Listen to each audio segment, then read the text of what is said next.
got a lot of the good points. One of the things that they always talk about is a vaccine passport. I want to make this absolutely clear. It's not a vaccine passport. It's a social credit score system. If you go to China, they're piloting it a few years ago in Shenzhen. So I lived overseas. If you go to Shenzhen, back in 2017, they already had facial recognition cameras there. So if you jaywalked in Shenzhen, they would immediately detect that and send you a notification, and they would deduct money from your what they call WeChat account. They use two main apps, WeChat and Alipay.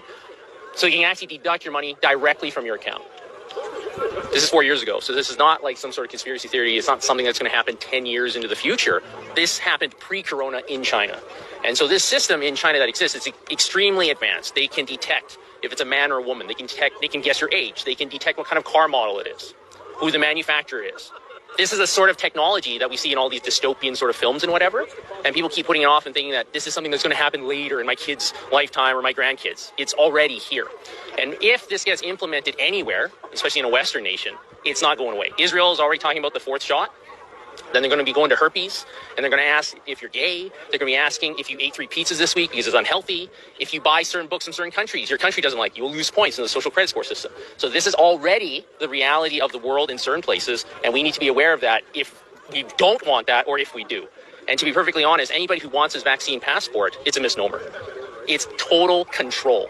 Everything you do or don't do will be calculated to the point where if they can detect your GPS signal, if you have a phone on you, they can detect who you're hanging out with. Oh, you're hanging out with somebody that said something bad 9 years ago on Weibo, okay, like a Chinese equivalent to Facebook or something like that, right? Oh, you lose 2 points. Oh, you bought Japanese books, you lose 5 points because you don't like Japan. This is what is going to come here because it's already there. And we're doing that a little bit with contact tracing for COVID, aren't we? So that they can see where you're at and who you're with. The simple reality is that the technology that Ssstm has and all these big tech corporations, they already know where you are. It's just that they don't want to shock the system too much and admit that they have it. Edward Snowden revealed all this back in 2013. He fled to Hong Kong. They wouldn't keep him there, so now he's in Russia. Yep. But the NSA has all of your information. They know your Google searches from like February 9th, 2004 in a bunker in Colorado. Help me, Rhonda.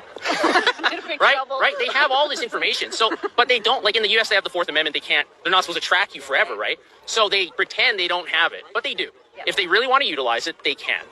So right now they need the permission of individuals say, oh, we're going to submit to contract tracing, because then they can say, well, you chose that, instead of, well, we're violating your rights for something better, for the common good.